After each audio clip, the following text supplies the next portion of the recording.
हम लोग लौ चुंबकत्व की व्याख्या पढ़ते हैं। तो लौ चुंबकत्व की व्याख्या करने के लिए हम लोग डोमेन सिद्धांत पढ़ते हैं। पहले डोमेन सिद्धांत से ही लौ चुंबकत्व की व्याख्या होती है। जैसे प्रचुंबकीय और अनुचुंबकीय पदार्थ की जो व्याख्या की गई वो चुंबकत्व के परमाणुीय मॉडल के आधार पर की गई। तो इसमें हम लोग डोमेन सिद्धांत पढ़ते हैं। तो डोमेन सिद्धांत क्या है, देखिए, लौ चुंबकीय पदार्थ का प्रत्येक परमाणु एक छोटा चुंबक होता है। जैसे कि हम लोग पीछे चुंबकत्व के परमाणुीय मॉडल में बताए थे कि पदार्थ का प्रत्येक परमाणु छोटा चुंबक होता है, जिसको हम चुंबकीय द्विध्रुव कह सकते हैं। तो ये लौ चुंबकीय पदार्थ के भीतर इन परमाणुओं के बीच कुछ ऐसी अन्योन्य क्रियाएं होती हैं जिससे कि ये ऐसे प्रभावी क्षेत्र बन जाते हैं पदार्थ के अंदर जिनमें सभी परमाणुीय चुंबक की चुंबकीय अक्षें एक ही दिशा में संरेखित होती हैं।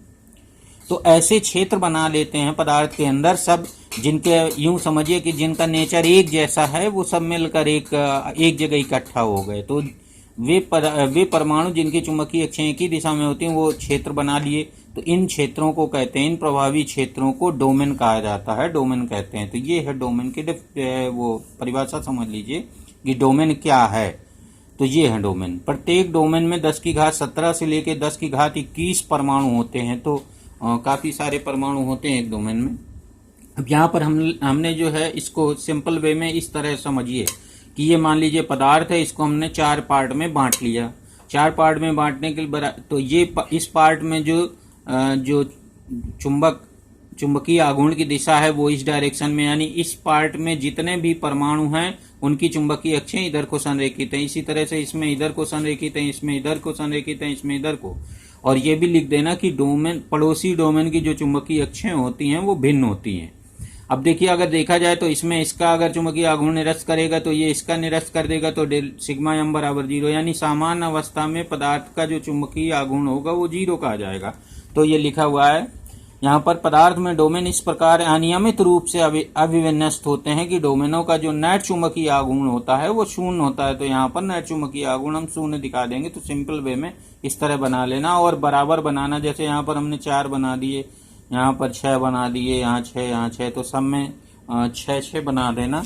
यहाँ पर 2 और बना लिए जाएं।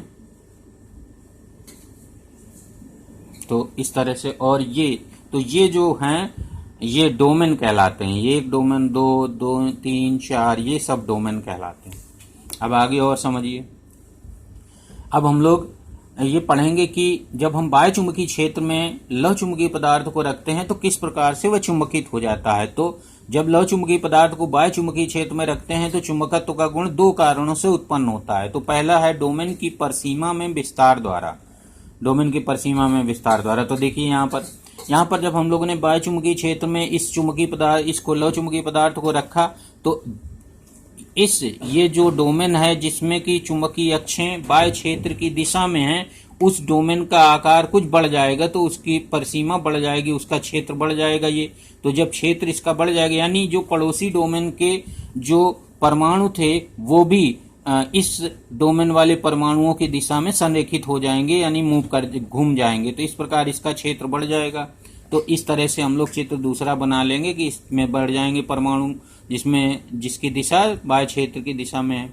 तो फिर लिख देंगे, जब पदार्थ को कम प्रबलता के बाह्य चुंबकीय क्षेत्र में रखते हैं तो उस डोमेन के क्षेत्र में विस्तार हो जाता है जिसके परमाणुओं की चुंबकीय अक्ष बाह्य क्षेत्र की दिशा में संरेखित होती है। तो इस प्रकार पदार्थ बाह्य चुंबकीय क्षेत्र की दिशा में चुंबकित हो जाता है, क्योंकि अब समस्त डोमेनों का जो चुंबकीय आघूर्ण है, चुंबकीय आघूर्ण वह शून्य नहीं होता है। पहले समान परमाणु थे डोमेनों में, तो एक दूसरे के विपरीत दिशा में चुंबकीय अक्षें थी, इसलिए नेट चुंबकीय आघूर्ण शून्य हो जाता था। अब इस केस में यहाँ पर इसका बढ़ जाएगा, तो बाह्य क्षेत्र की दिशा में पदार्थ चुंबकित हो जाता है।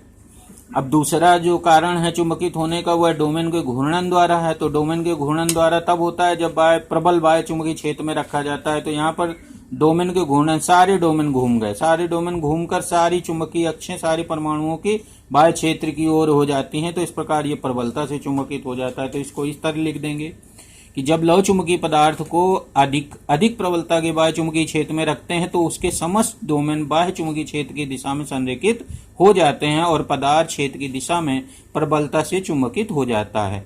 तो इस प्रकार से हम लोग लौ चुंबकत्व की व्याख्या डोमेन सिद्धांत से समझे।